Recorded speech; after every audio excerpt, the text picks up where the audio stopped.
Bolche Entrevista.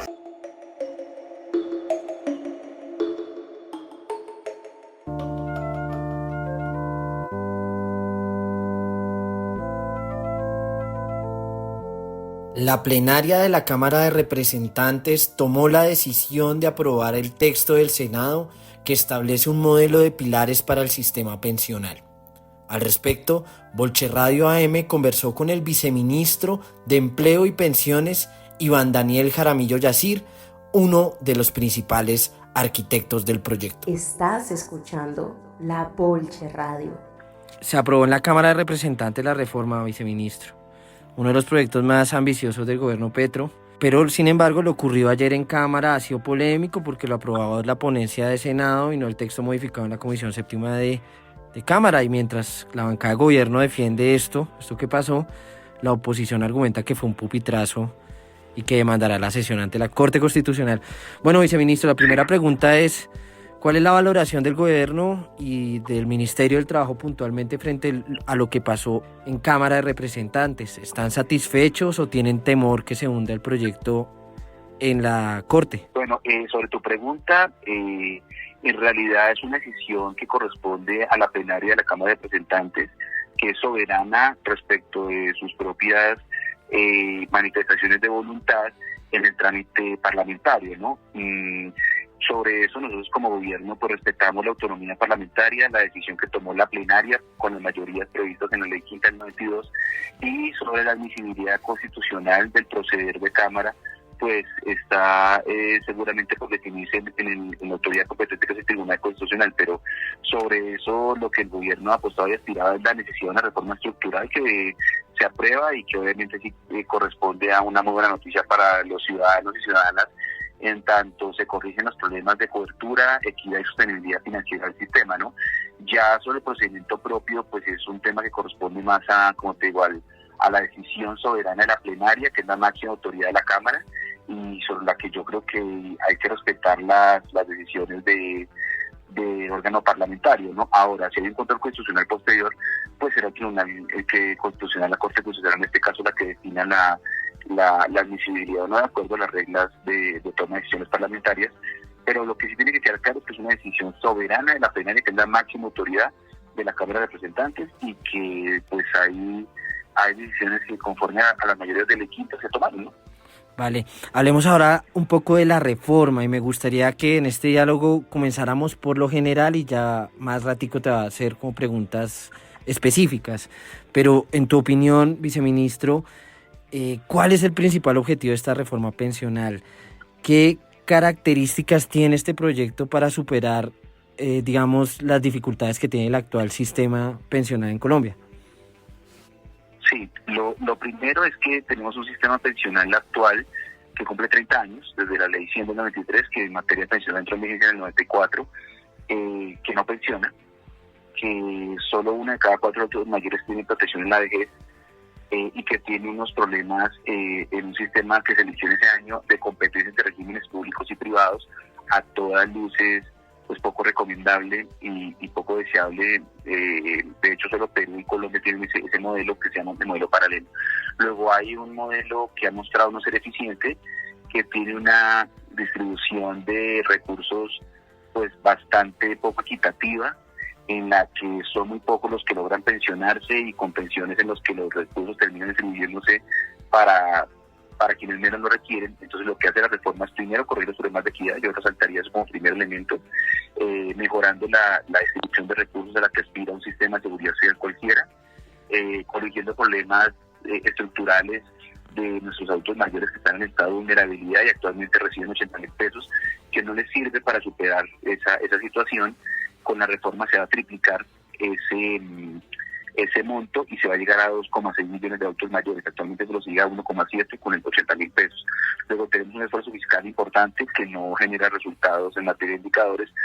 Si bien con 223,000 pesos pues no logramos arreglarle la vida a nadie, seguramente sí es una mejora sustancial en lo que reconoce el Estado y en la mejora al menos de su superación del estado de vulnerabilidad, que comporta el triplicar la transferencia económica. Yo resaltaría eso primero. Lo segundo es adoptar un sistema de pilares. Supone primero darle una renta de interés, es decir, una protección en la vejez a quienes no logran completar la disciplina de cotizaciones que pide el sistema, ¿no? Porque tú sabes que pues, es muy exigente y en un país que tiene altas tasas de informalidad, normalmente la gente, pues muchas personas no tienen la posibilidad de cumplir los requisitos. Entonces hay una respuesta al sistema de renta vitalicia que asegura la protección en la vejez.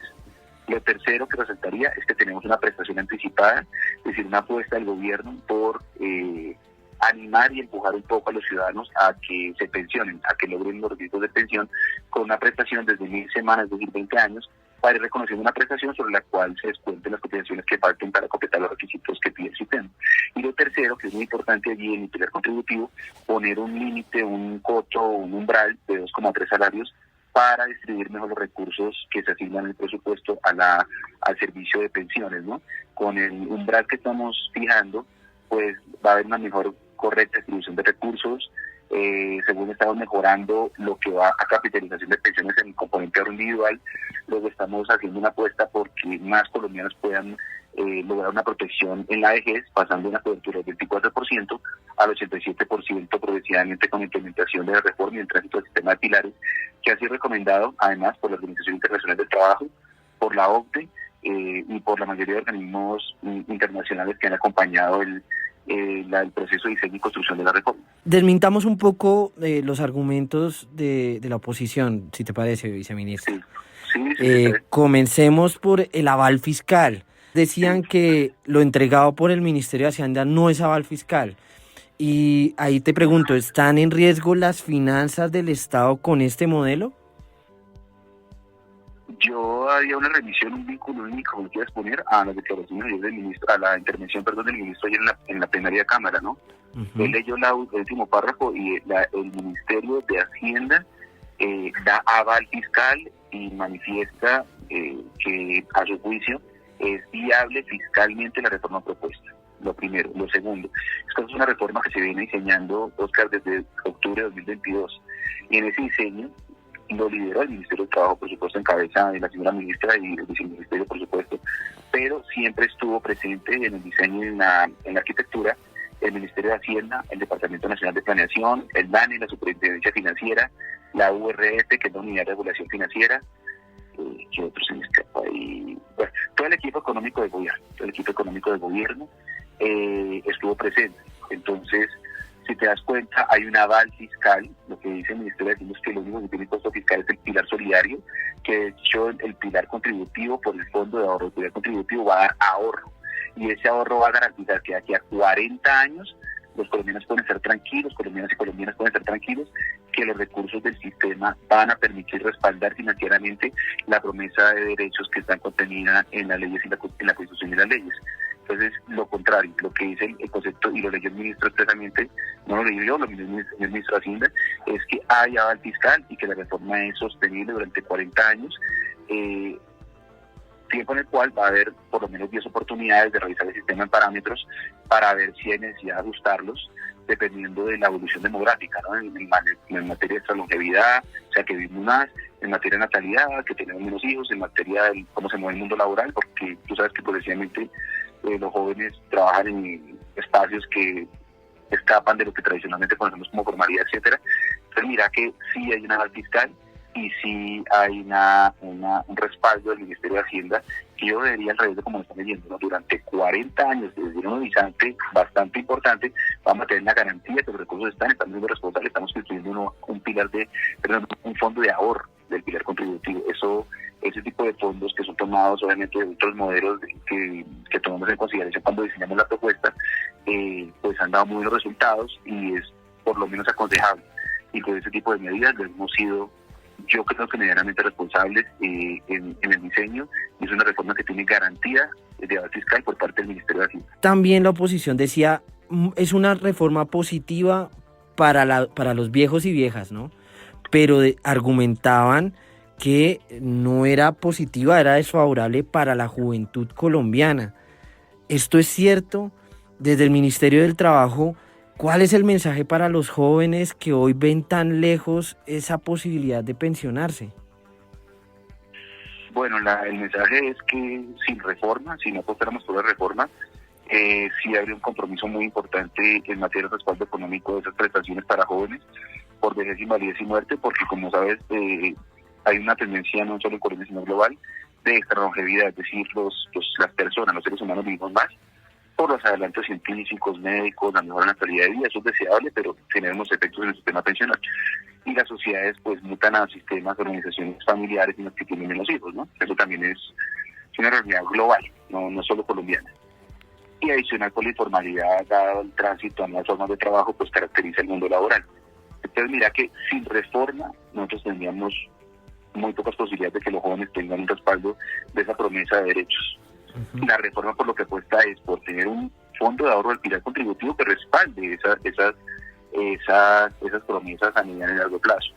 Segundo, tenemos una válvula de revisión cuatrienal, es decir, cada 4 años revisar los parámetros de lo que está pasando a nivel demográfico para ver qué tan aconsejable o desaconsejable es modificar parámetros. Esto es edad, semanas, tasa de reemplazo, etc. ¿Sí? Uh-huh. Y lo más importante, hay una apuesta también por cuentas generacionales en ese fondo de ahorro del pilar solidario para asegurar que los jóvenes tengan un respaldo financiero de sus pensiones. Luego, yo los animaría como viceministro a darse de alta en el sistema de seguridad social, a empezar a contribuir. Ahora es una razón, Oscar, ojalá esto quede ahí en la respuesta, y es que te lo puedo decir en primera persona, el sistema de seguridad social es un sistema diseñado para amparar al ser humano desde el nacimiento hasta la muerte en circunstancias de la vida, ¿me entiendes? Entonces la vida a veces somos vulnerables por situaciones en las que te muestra lo vulnerables que somos, y para eso está el sistema de seguridad social. Puede pasar que un accidente, un diagnóstico con una enfermedad, etcétera, te cambie la vida y una situación de invalidez. Ahí la lógica cambia, y la lógica no es de número de semanas, sino de semanas cercanas al siniestro, en la situación, o que haya una situación de muerte, y para eso está tu grupo familiar atendido en una situación de esas por el sistema de seguridad social. Por eso mi mensaje es de animarlos a darse de alta, cotizar y apostar por tener cobertura ante los riesgos de invalidez, vejez y muerte, con una apuesta al gobierno nacional por mejorar el respaldo de la promesa de derechos a mediano y largo plazo. También argumentaron algo que me pareció curioso, y es que el pilar solidario eran subsidios y que no se necesitaba la reforma para ponerlo en práctica. Bueno, ¿ustedes qué opinan sobre este argumento? Sobre todo porque el pilar solidario es el primer pilar, es como el pilar base de la reforma pensional. Entonces, ¿cuál es la opinión frente a este argumento? Pues mira que, son dos cosas. Una cosa, por una parte es cierto que el pilar solidario se apalanca con recursos del presupuesto nacional. Es decir, es cierto que no es que vamos a tomar recursos de las pensiones, de los ahorros de los colombianos para traerlos al pilar solidario y a sus falsos. O sea que, digamos que partimos de una premisa cierta. Pero en la premisa mayor le falta la premisa menor, y es que no solo el pilar solidario se apalanca con recursos del presupuesto nacional, también los recursos de la subcuenta de subsistencia del Fondo de Solidaridad, y a la subcuenta de subsistencia se alimenta de aportes que realizan los colombianos que tengan más de 4 salarios mínimos. Luego hay unos aportes adicionales que están en la reforma para poder financiar el pilar solidario, no de los recursos pensionales, sino del Fondo de Solidaridad Pensional, que fue creado no en la reforma, sino en la Ley 797/2003. Entonces mira que sí se requiere la reforma, porque no solo de presupuesto se apalanca esa medida. Tan es así que el señor presidente ha iniciado desde ya la entrega de la transferencia económica triplicada de 225.000 pesos a adultos mayores de 80 años. La reforma apuesta porque sean mayores de 60 mujeres, 65 hombres. Pero sin esa reforma no lo podemos hacer porque no tenemos recursos. Entonces sí que es cierto que son de presupuesto, es decir, no tocamos los recursos pensionales, eso tiene que quedar muy claro, pero tienen también una fuente de alimentación, de apalancamiento, de ese respaldo del pilar solidario, que es la subcuenta de subsistencia creada no por este gobierno, creada hace muchos años en la Ley 797/2003. Y finalmente, con esto de los argumentos de la oposición, viceministro, se discutió mucho ayer la capacidad institucional de Colpensiones para asumir lo que sería el nuevo modelo. Obvio, es una pregunta más para el presidente de Colpensiones, Jaime Duzán, pero me gustaría tu opinión sobre esto. Yo tengo el teléfono de Jaime, no molestar. ¿Está preparada Colpensiones para asumir los retos que le plantea la reforma? Y más bien, otra pregunta, ¿por qué es importante fortalecer Colpensiones? Bueno, entonces son 2 preguntas. Te voy a responder la primera. Lo que pasa es que esto no va a tener una implementación en un año. No es que tengamos una Es decir, no es que empecemos hoy, que es 15 de junio a 1 de julio del otro año, no. Desde octubre de 2022, si tú revisas en noticias, se conformó la subcomisión de reforma pensional en la Comisión de Concertación de Políticas Salariales y Laborales. O sea, desde octubre de 2022 venimos trabajando el tema. Y como te conté, estuvo Hacienda, Superintendencia Financiera, el de Planeación, bueno, estuvo todo el equipo económico. También en ese diseño y en esa arquitectura estaba presente Colpensiones. Nosotros lo lideramos como trabajo, pero mira que también estaba Colpensiones todo el tiempo porque es del sector además. Pues mal habíamos hecho la ministra y yo muy invitar a Colpensiones.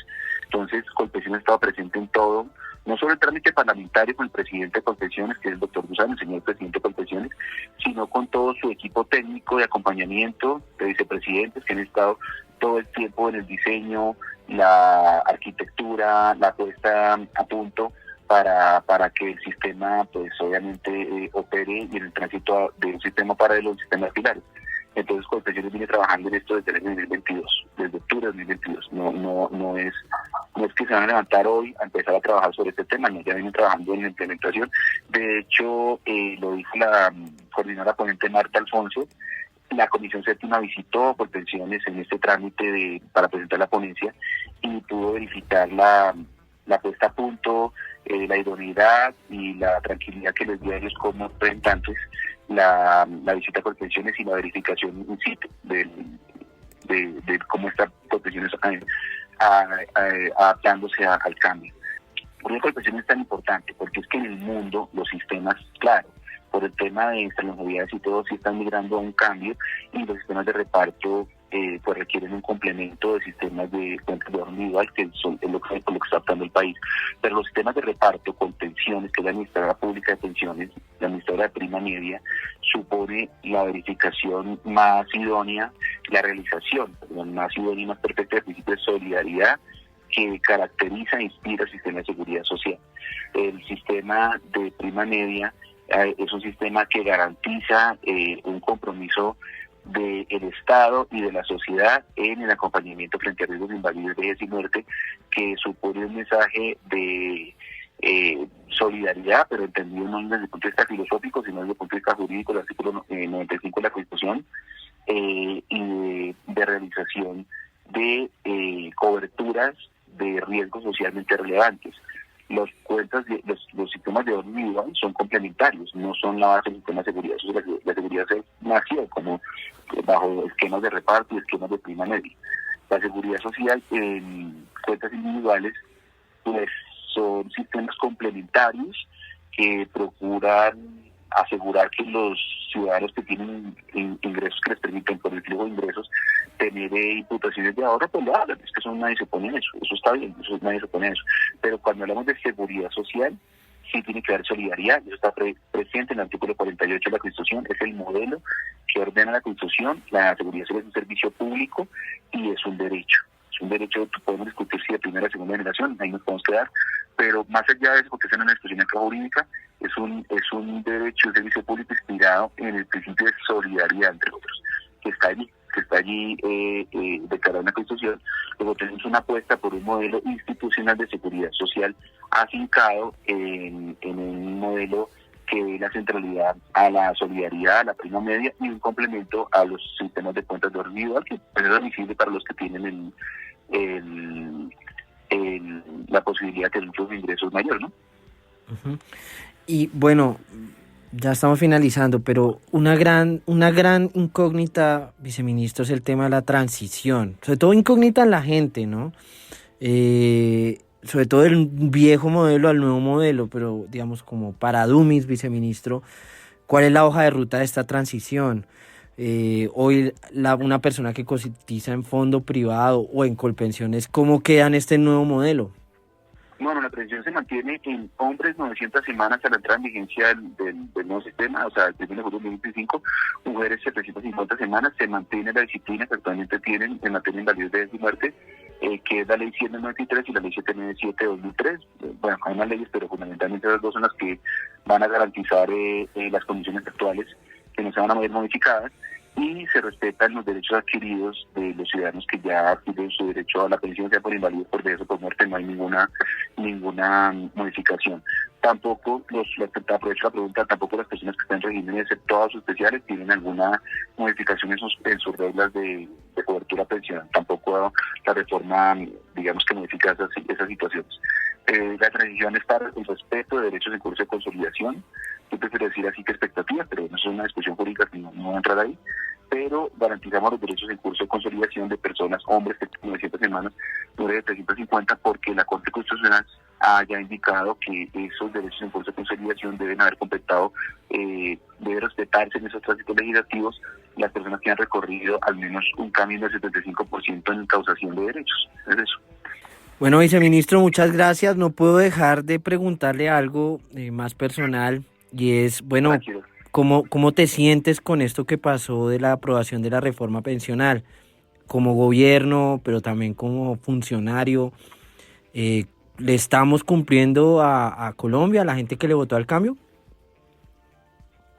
Hombre, Oscar, yo te soy franco, yo siento, me siento muy inspirado en lo que está pasando. Creo que lo que está pasando es inspirador para promover un mensaje social. Es que más allá de las leyes, porque yo soy abogado, pero detrás de las leyes hay personas. Entonces nosotros empezamos y hablamos eso con muchos representantes, que ojalá cuando esto se materialice y empiece a llegar las estrategias económicas del pilar solidario, como la gente empieza a sentir que protección en la vejez, en la invalidez y la muerte, pues sepan que más allá de lo que está pasando es un cambio como sociedad, ¿me entiendes? Como sociedad, para hacer una verdadera pequeña revolución en cada uno de los ciudadanos cuando esas situaciones de adversidad en la vida ocurren. Te lo digo como persona, como ciudadano, más que como viceministro, porque me toca estar todo el tiempo con mi tratamiento y eso con personas que a veces dicen, esto es muy difícil pensionarse y no hay ninguna atención, ni ninguna ayuda, ni ninguna manifestación de solidaridad. Y yo creo que este tipo de reformas son las que nos hermanan. El sistema de seguridad social, el sistema laboral, es que nos da pasaporte de ciudadanía, es el que nos hace reconocernos como ciudadanos y como hermanos, porque al final, como que nos dan hermandad, porque finalmente somos vulnerables, y todos, por bien que estemos, vamos a llegar a un momento en el que podemos ser inválidos, podemos morir, podemos llegar en una edad en la que pues va a ser deseable descansar y que nos retribuyan en justa medida nuestro aporte a la sociedad. Entonces mi reflexión personal es esa, ¿no? Yo creo que es una manifestación de un cambio hacia una nueva concepción de sociedad, como dirían por ahí, un poquitico menos egoísta. Gracias, viceministro, por estos minuticos aquí con nosotros y muchas felicitaciones por lo que pasó. Gracias, y lo que se viene. No, para todos, es un logro de todos, hermanos. Cero felicitaciones entre todos, debemos felicitarnos. Gracias, viceministro. Bolche Entrevista.